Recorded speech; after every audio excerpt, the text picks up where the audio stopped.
11 रोज़ के बाद अरसलान ताज रहा हुआ है। ये इंसाफ की जीत हुई है। जो इस मुल्क में आइन और कानून की धज्जियाँ बिखेरी जा रही हैं, इस वक्त अदलिया ही वो वाहिद ज़रिया है जहाँ से हमें इंसाफ मिल रहा है।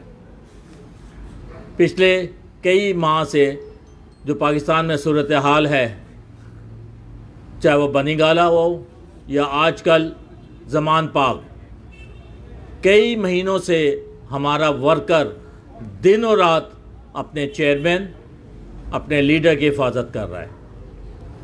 ये वर्कर को सलाम करने को दिल चाहता है, और सलाम है इन वर्कर्स को जो कराची से लेके और केपी तक अपने लीडर के लिए हिफाजत के लिए एक दीवार बने हुए हैं। और ये जो वर्कर है, ना इसको कोई पैसे दिए जाते हैं, ना इनको नौकरियां दी जाती हैं। काश ऐसा वर्कर पीपल्स पार्टी में उस वक़्त होता जिस वक़्त जुल्फ़िकार अली भुट्टो को फांसी दी गई, या नून लीग में होता तो वो नून लीगी जो ना बार बार नहीं भागता। सलाम है इस वर्कर को पीटीआई के, जो दिन और रात अपने लीडर के लिए खड़ा हुआ है, जिसमें एक अरसलान ताज भी है। इसी तरह हमारे दूसरे एमपीए शाहनवाज जदून और 10 से 12 हमारे वर्कर इस वक्त भी जेल में हैं। उनका कसूर सिर्फ ये था कि वो पुरअमन प्रोटेस्ट कर रहे थे अपने लीडर की हिफाजत के लिए। ज़मान पाक में जो कुछ हुआ, जिस तरह दिन दहाड़े डाका डाला गया, बबर शेर के निकलते ही कुत्ते उसमें घुस गए और उस चादर और चार दीवारी की बेइज्जती हुई। और जो आप लोगों ने देखा कि किस तरह वर्कर्स को पीटा गया, किस तरह ज़्यादतियाँ की गई, शेलिंग की गई, वाटर कैनन इस्तेमाल किया गया, स्ट्रेट फायर किए गए, जिसको अल्लाह रखे उसे कौन चखे। खान साहब इस्लामाबाद में गए और जिस तरह उनकी हिफाजत हुई, उन्होंने पूरा प्लान बनाया हुआ था। जिस तरह इमरान खान साहब ने बताया कि किस तरह उनका मर्डर करना चाहते थे या किसी और तरीके से एलिमिनेट करना चाहते थे। आज भी खान साहब ने अपनी स्पीच में बताया कि सेंचुरी हो चुकी है। 11 महीने में यह Guinness book of world record में आ जाएगा कि किसी भी लीडर के ऊपर जो ना बेईमान है, जो अमीन, सादिक और अमीन है, जिसने इस मुल्क के लिए बेइंतहा कुर्बानियाँ दी, जिसने इस मुल्क के लिए बेइंतहा कामयाबियाँ समेटी, जिसने इस मुल्क में रियासत मदीना की बुनियाद का तसव्वुर दिया, जिसने 15 मार्च को पूरे दुनिया में नामूस रिसालत के हवाले से एक दिन मुकर्रर हुआ, जिसने यूएन में जाके नबी सल्लल्लाहु अलैहि वसल्लम के हवाले से बेदरिक स्पीच की, उसके ऊपर 100 से ज़्यादा FIR कट गई हैं। इन्होंने मजाक लगाया हुआ है। अरसलान का कसूर क्या था कि वो नामालूम अफराद में है। कल नामालूम अफराद में तो कोई भी आ सकता है। 18 जनवरी का केस DC किमाड़ी का, उस दिन अरसलान ताज असम्बली में थे और पहले तो इनको अगवा किया गया। ये भी एक तमाशा चल रहा है, लोगों को अगवा किया जाता है। कल बोल के एंकर सिद्दीक जान को अगवा किया गया। अगर आपके पास कोई केस है, आप प्रॉपर तरीके से वारंट लेके आएँ, लेके जाएं, और उसके बाद वो पता हो वो आदमी कहाँ है। हम पूरे दिन अरसलान ताज को ढूंढते रहे। रात को 10:30 बजे खुर्रम शेर जमान ने कॉल दी, सारे MNA MPs KPO के ऑफिस के बाहर जमा हुए, तो 15 मिनट में आ गया कि अरसलान के ऊपर 2 महीने पुरानी FIR काट दी गई है, जबकि वो वहाँ था भी नहीं। ये एक नया सिलसिला चल रहा है। FIR काटते हैं, उसमें नामालूम अफराद, फिर ATC लगा देते हैं, फिर ATC कोर्ट में जाना पड़ता है, बेल के प्रोसेस होते हैं। ये जुल्म आप कब तक करेंगे? इस जुल्म की इंतहा कर दी है। मकाफात अमल है, इतना जुल्म करें जितना सह सकें। और ये तारीख गवाह है कि कभी भी इस किस्म के हालात नहीं चल सकते। कुफ्र की हुकूमत तो चल सकती है, जुल्म की हुकूमत नहीं चल सकती। और जब जुल्म बढ़ता है तो मिट जाता है। तो इंशाअल्लाह हमारा वर्कर कराची से लेके केपी तक मजबूती के साथ अपने चेयरमैन के साथ खड़ा हुआ है और उसकी हिफाजत के लिए हम हर तरह से तैयार हैं। बहुत शुक्रिया। शुजात साहब,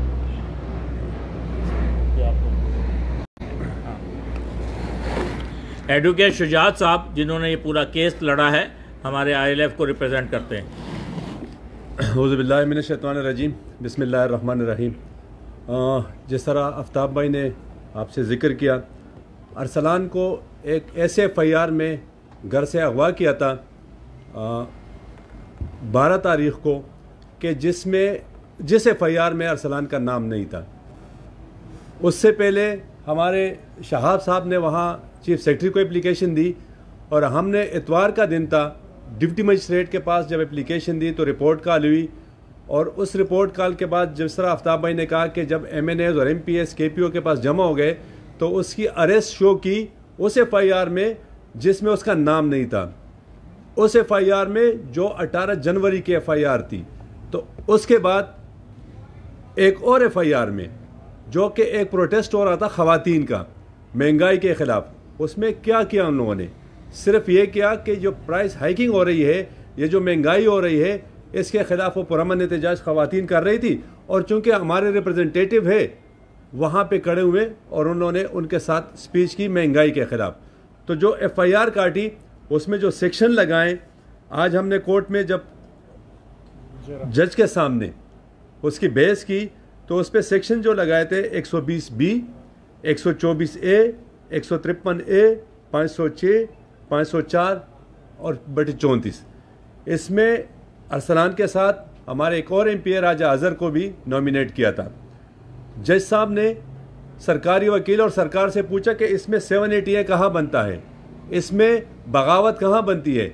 इसी बुनियाद पे अल्हम्दुलिल्लाह अरसलान की भी बेल हो गई और राजा अजहर की भी बेल हो गई और हमें अदालत से उम्मीद है कि इंशाअल्लाह जिस तरीके से ये झूठे मुकदमात सिंध गवर्नमेंट ने हमारे पार्लियामेंटेरियंस पे और हमारे कारकुनों पे जो FIR झूठे FIR काटी जा रही है, तो अदालत से हमें बेहतरी की उम्मीद है और इंशाअल्लाह हमें रिलीफ मिल रहा है वहाँ से। इसलिए कि झूठ के कोई सर पैर नहीं होते, कोई सर पाँव नहीं होते, जिसकी बुनियाद पे उनकी जितनी भी FIR हैं वो उसमें हमें ज़मानतें मिल रही है। इसी तरीके से हमारी शाहनवाज साहब जो MPA है हमारे, उसके साथ 11 और कारकुन हैं, उनकी भी आज पुलिस की सिंध गवर्नमेंट की मालाफाइडी की बुनियाद पे पुलिस वाले देर से आया, जज 4:30 तक इंतज़ार करता रहा, हमें परसों की डेट दी है और अल्लाह ताला से हमें उम्मीद है, अदलिया से हमें उम्मीद है कि इंशाल्लाह उसमें हमें बेल मिल जाएगी। बहुत शुक्रिया आप लोग। इसको पूरी मैं सिर्फ एक वजाहत कि इस पूरे प्रोसेस में हमारी ILF की पूरी टीम हमारे साथ मौजूद थी।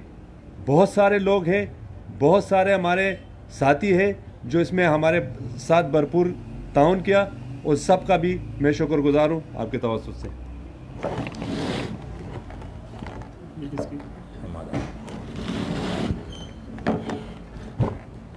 बिस्मिल्लाहिर्रहमानिर्रहीम। सबसे पहले तो मैं अपने तमाम वकला की टीम का, अपने तमाम कारकुनान का, तमाम पार्लियामेंटेरियंस का और तमाम कारकुनान का शुक्रिया अदा करना चाहूँगा कि जिन्होंने गुज़िश्ता 11 रोज़ जब से मुझे घर से गैर कानूनी तौर पर गिरफ़्तार किया, गिरफ़्तार नहीं बल्कि अगवा किया, अनथक मेहनत से कानूनी जंग भी लड़ी और दीगर जो फोरम्स मौजूद थे वहाँ जाके दस्तक भी दी। ये 11 तारीख जो कि इतवार का दिन शुरू हो चुका था, रात का टाइम था, सुबह का फजर के वक्त का वक्त था, तो मुझे मेरे अहले खाना हम जब घर में थे तो ऐसा लगा कि शायद कोई चोर घुसा है और जब हमें लगा कि घर में कोई फलांग कर चोर आ गया तो मैंने अपने फ़ोन से 15 पे कंप्लेन की और मैंने कंप्लेन रजिस्टर्ड कराई कि शायद घर में कोई डकैत आ गए हैं। तो बराए मेहरबानी ये एड्रेस मैंने दर्ज कराया अपना और मैंने कहा कि यहाँ पे फौरी तौर पे पुलिस को भेजा जाए। फिर बाद में पता चला कि बाहर 3-4 पुलिस के सिपाही और चंद सादा लिबास एहलकार मौजूद थे। उन्होंने मेरा नाम पूछा और एक पुलिस की मोबाइल नहीं, एक प्राइवेट कार में बिठा के मुझे एक काला कपड़ा मेरे सर पे बांधा, आंखों पे पट्टी बांधी और मुझे किसी नामालूम मुकाम पर ले गए। पूरा दिन मुझे बताया नहीं गया कि मैं किस जुर्म में, किस इल्ज़ाम में, किस एफआईआर में मुझे उठाया गया है। और रात में तकरीबन 11 साढ़े 11 बजे एक पुलिस अफसर आए और उन्होंने बताया कि मेरे ऊपर कोई एफआईआर है। जब मैंने उनसे कॉपी मांगी तो उन्होंने कहा कि इस एफआईआर में आपका नाम नहीं है। मैंने कहा ये कौन सी एफआईआर है जिसमें आपने मुझे गिरफ़्तार किया है और मेरा नाम भी नहीं है। तो उन्होंने बताया कि डीसी ऑफिस हमला केस में आपको हमने डिटेन किया है और आपका नाम नामालूम में है। तो मैंने उनसे अर्ज़ की, भाईजान मेरा नाम नामालूम नहीं है, मेरा नाम अरसलान ताज वल ताज हुसैन है। तो मुझे आप नामालूम में तसव्वुर ना करें। नामालूम वाला दौर ख़त्म हो चुका है, अब लोग यहाँ पर कराची शहर में मालूम होते हैं। फिर मुझे पता चला कि ये एक फ़र्ज़ी तौर पर इन्होंने जानबूझ के एक एफआईआर दर्ज की है और उसकी वजह मुझे ये समझ आई कि लांडी बाबर मार्केट के मुकाम पर पाकिस्तान तहरीक इंसाफ कराची की ख़वातीन विंग की जानिब से जो महंगाई के ख़िलाफ़ मुज़ाहरा था, उसकी वजह से मुझे इन्होंने डिटेन किया है और मेरे ऊपर जो है फ़र्ज़ी इन्होंने कोई एफआईआर में मेरा नाम डाला है। तो मतलब मुल्क के खुदादाद पाकिस्तान में ये वक्त आ गया है कि अब हम ये भी ना बताएं कि आटा कितने रुपए किलो हो गया है, हम ये भी ना बताएं कि दूध 220 रुपए किलो हो गया है, माश की दाल 430 रुपए हो गई है, हम ये भी ना बताएं कि मसूर की दाल कितने की हो गई है, खुर्दनी तेल कितने का हो गया है, पेट्रोल 275 रुपए फ़ी लीटर हो गया है। मतलब अगर आप ये बताएंगे तो आप दहशतगर्द तस्वुर किए जाएंगे। अगर आप ये बताएंगे कि मुल्क में महंगाई कितनी है तो आपको कहा जाएगा कि जी मुल्क के ख़िलाफ़ आप हो गए हैं। ये बर्बरियत, फस्तायत और सिर्फ सियासतदान नहीं, सहाफ़ियों पर बेजा मुकदमात, वकला पर बेजा मुकदमात, टीवी चैनल्स को जब चाह बंद कर देना, जब चाह पैमरा की जानिब से नोटिस जारी कर देना। ये एक ऐसा वक्त आ चुका है कि आईने पाकिस्तान सिर्फ किताब की शक्ल में मौजूद है। आईने पाकिस्तान में जितने भी इंसानी हकूक़ हैं वो तमाम के तमाम सल्ब किए जा चुके हैं। ये जो इस वक्त पीडीएम की हुकूमत है ये भूल रही है कि मेरे ख़िलाफ़ तो एक जाली मुकदमा दायर कर दिया, हसन न्याजी के ख़िलाफ़ जाली मुकदमा डाल दिया, सिद्दीक जान के ख़िलाफ़ जाली मुकदमा डाल दिए, इमरान खान के ख़िलाफ़ 125 मुकदमा डाल दिए, राजा अज़हर, शाहनवाज जदून और दीगर कितने साथी, कितने लोग। ओ भाई आपके ख़िलाफ़ तो असली मुकदमात हैं।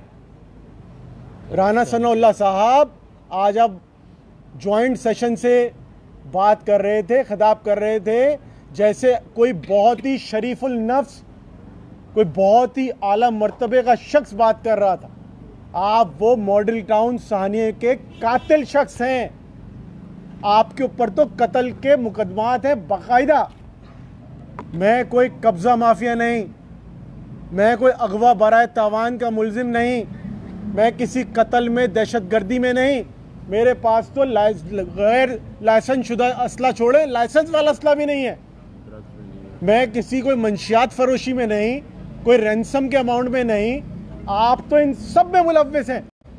आपने तो पूरे पूरे गांव उजाड़ दिए, पूरे पूरे घर उजाड़ दिए। आपके ऊपर दहशतगर्दों की पुष्पनाही के मुकदमात हैं।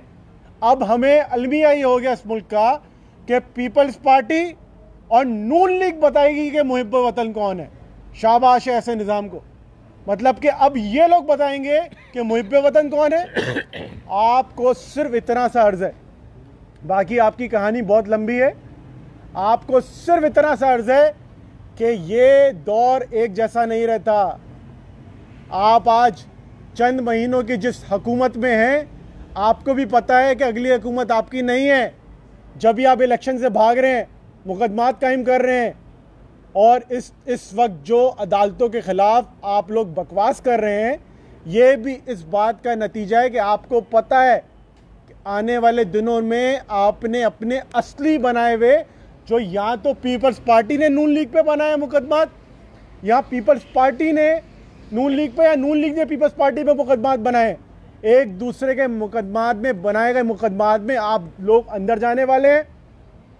और जब ये पहिया घूमेगा उस वक्त इंशाल्लाह हमारी हुकूमत होगी, और हमारी यादाश्त और हमारी रियाजी बहुत पक्की है, हमारी मैथ्स बहुत पक्की है। हमें पता है कि 2 + 2 = 4 होगा, और हम अपनी मैथ्स को पक्का रखेंगे। बादाम भी हम खा रहे हैं, दबा के बादाम खा रहे हैं, यादाश्त में कोई हमारी कमी नहीं आने वाली। हम इंसाफ के तकाजे पूरे करेंगे। डरें उस वक्त से राना सनाउल्लाह साहब, मुराद अली शाह साहब, शर्जील इनाम मेमन साहब, डरें उस वक्त से जब यह पहिया दूसरी तरफ घूमेगा। ये जो घड़ी इस वक्त चल रही है, जब ये आपकी तरफ चलेगी, आप लोग कहीं भागने का भी आप लोगों को मौका नहीं मिलेगा। आप लोग इस शहर के नौजवानों पे जाली मुकदमात कायम करके क्या समझते हैं कि हौसले पस्त हो जाएंगे लोगों के? आप लोगों ने एक जाली मुकदमे में मुझे डाला, शाहनवाज जदून को डाला। आपको लगता है कि इन जाली मुकदमात में मुझे 11 रोज़ जेल में डाल के ये समझ रहे हैं कि हमारे हौसले पस्त हो जाएंगे, हम इमरान खान का साथ छोड़ देंगे? ये भूल है आपकी। हम वो भी नहीं हैं कि जैसे आपके लोग डर के मारे बयानात देने में मजबूर हो जाते हैं, क्योंकि उनके मुकदमात दुरुस्त होते हैं। हमारे मुकदमात जाली हैं, हमें कोई डर नहीं है। आप जितनी चाहे कोशिशें कर लें, जितना डराने का, धमकाने का, FIR कटवाने की जितनी बेपनाह आप कोशिशें कर लें, आपके चेहरे बेनकाब हो चुके हैं। आप लोग निकल के जा नहीं सकते हैं। एक इमरान खान के पीछे आप सब लग गए इस वजह से कि आपको डर है कि इंसाफ होने वाला है। पूरी दुनिया आप पे हंस रही है, आपका मजाक उड़ा रही है, तमस्कुर उड़ रहा है इस मुल्क का। और लोग इस वक्त गरीब अवाम जो कि आटे की लाइनों में लग के मुल्क भर में 2 रोज़ में कम से कम 3 अमवात हो चुकी हैं।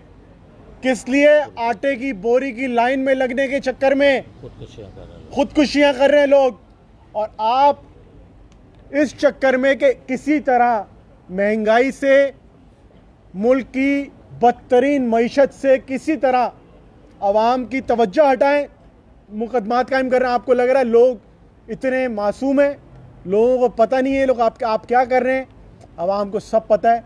इसीलिए आवाम ने फैसला कर लिया है कि इमरान खान की हर कॉल के पीछे आवाम निकलेंगे। और एक और अहम बात मैं यहाँ नोटिस में लाना चाहता हूँ।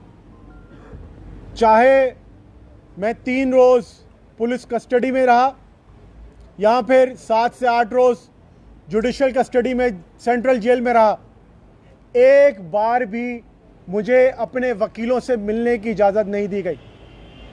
ये कौन सा कानून है? ये मुल्क का कौन सा कानून है? कौन से रूल्स में लिखा है कि एक मुल्जिम अपने वकील से भी नहीं मिल सकता?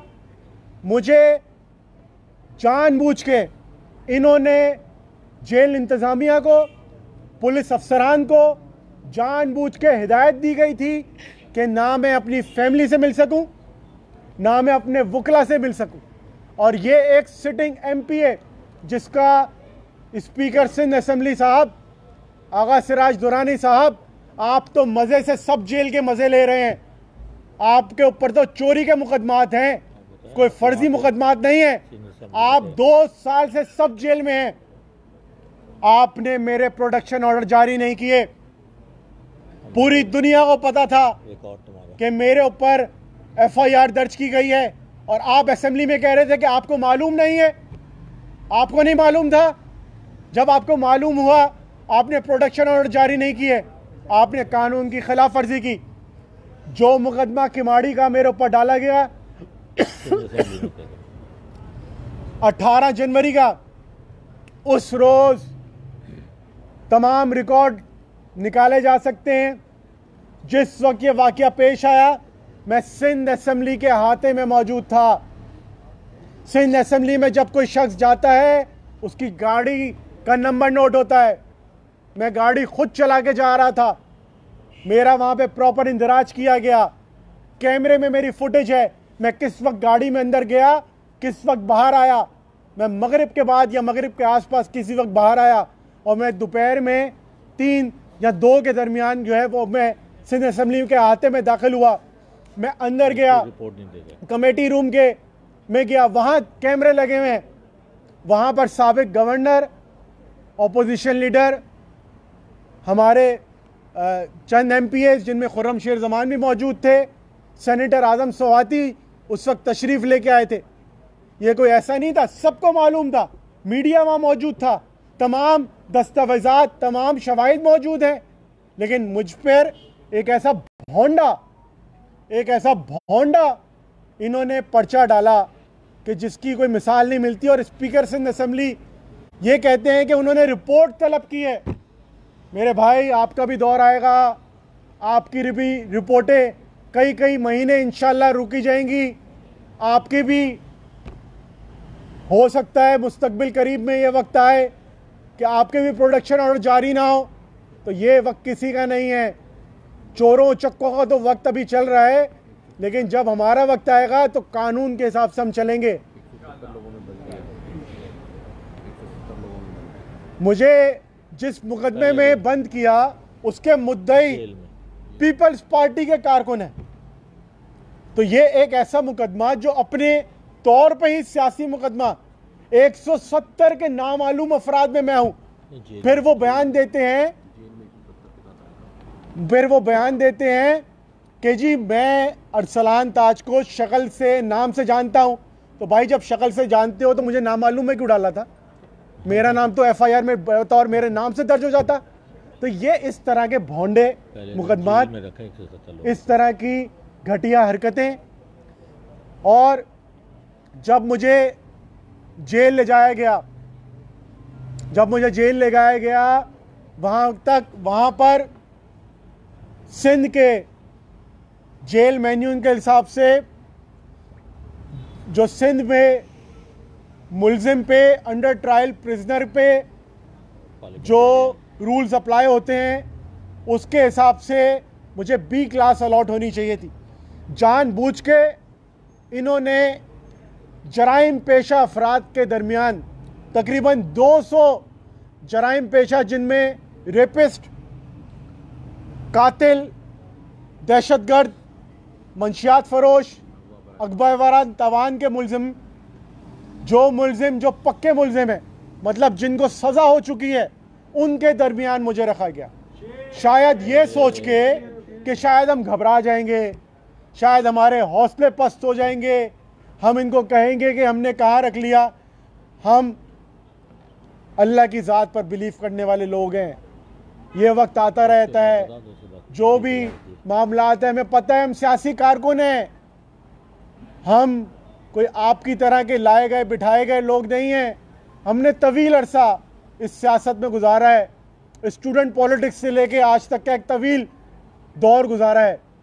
इंशाअल्लाह आगे भी हौसला पस्त नहीं हुए, ना भी हैं। लेकिन एक बात दोबारा दोहराना चाहता हूँ, वक्त एक जैसा नहीं रहता, ये वक्त तब्दील होगा और बहुत जल्द तब्दील होगा। शुक्रिया।